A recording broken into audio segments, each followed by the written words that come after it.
নাই মই প্ৰথমতে আপোনালোকৰ চেনেলৰ জৰিয়তে মোৰ যি 4 নং আৰু 5 নং ৱাৰ্ড এই ৱাৰ্ডৰ প্ৰতিজন ভোটদাতা ৰাইজক মই মোৰ অন্তৰস্থলীৰ পৰা ধন্যবাদ আৰু কৃতজ্ঞতা জ্ঞাপন কৰিম। লগতে মই সচেতন মহলৰ পৰা মোৰ দায়িত্ব পালন কৰি যোৱাত সচেতন মহলৰ পৰা মই সদায় দিহা আৰু পৰামৰ্শ আশা কৰিম। মই বাটিয়াখালী গাঁও পঞ্চায়তৰ অন্তৰ্গত যি 4 নং ৱাৰ্ড এই ৱাৰ্ড সদস্য পদত প্ৰতিদ্বন্দ্বিতা কৰিছিলোঁ যদিও মোক যি ৰাইজে কৈছে যে মোক ৱাৰ্ডৰ প্ৰতিনিধি ৱাৰ্ড মেম্বাৰ নবনাই মোক ফেমিলি মেম্বাৰ হিচাপে মোক নিৰ্বাচিত কৰিছে।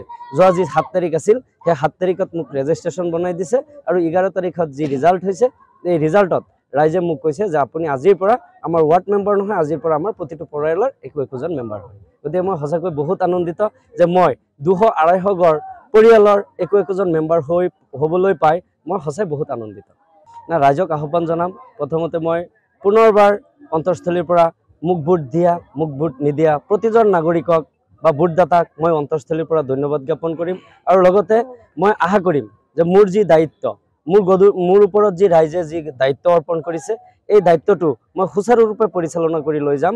লগতে মোৰ সমাজখনৰ মোৰ ৱাৰ্ডখনৰ যি সমস্যা আছে যেনে অৰ্থনৈতিক সমস্যাই হওক বা আপোনাৰ শৈক্ষিক দিশটোৱেই হওক অথচ যি যাতায়াত ব্যৱস্থা সমাজৰ এই সমাজৰ যাতায়াত ব্যৱস্থাতেই হওক মুঠতে মই মোৰ সমাজখনৰ সৰ্বাংগীন দিশটোক কেনেকৈ আগবঢ়াই লৈ যাব পাৰে তাৰ কাৰণে মই আপ্ৰাণ চেষ্টা কৰিম।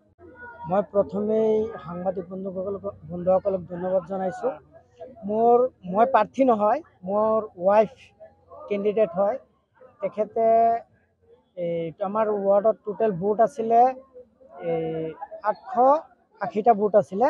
তাৰ ভিতৰত মোৰ ৱাইফে পাইছে 604টা ভোট পাইছে আৰু বিৰোধীয়ে পাইছে 227টা ভোট পাইছে আৰু ৰিজেক্ট হৈছে আমাৰ 48টা ভোট ৰিজেক্ট হৈছে। তো আমাৰ যিখন ৱাৰ্ড আছে 5 নম্বৰ ৱাৰ্ডৰ ৰাইজক আমি ধন্যবাদ জনাইছোঁ। ৱাৰ্ডৰ ৰাইজে আমাক বহুত সঁহাৰি জনাইছে। আমি সঁহাৰি জনোৱাত আমি ইমানখিনি ভোটত জয়ী হৈছোঁ। আমি বহুত আনন্দিত আৰু আমাৰ ৱাৰ্ডৰ যিসকল ভোটদাতা ৰাইজ আছিল তেখেতলৈ আমাৰ বহুত অশেষ ধন্যবাদ থাকিল।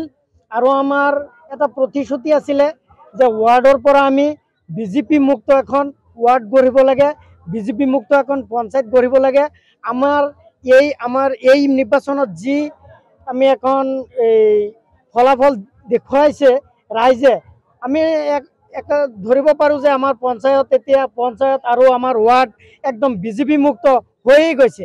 আমি একদম আমাৰ জিপিত 9টা ৱাৰ্ড আমাৰ দখলত আহিছে আৰু এটা ৱাৰ্ড আমি হয়তো পোৱা নাই, কিবা ক্ৰমত হৈ গ'ল। কিন্তু যিখিনি আমাৰ ভাটিয়াখালী ৰাইজে কৰিছে আমাৰ নিশ্চয় আনন্দিত আমি আৰু ৰাইজৰ ওচৰত কৃতজ্ঞ হৈ আছোঁ। আমাৰ ভাটিয়াখালী জিপিত আৰু আমাৰ ৱাৰ্ডত আমাৰ ফাণ্ডত যিখিনি বস্তু আহে এই ফাণ্ডখিনি আমি সত্যতাৰে চলাই যাম বুলি মোৰ আশা আৰু ৰাইজৰ বিশ্বাস ইচ্ছা মই পূৰণ কৰিম।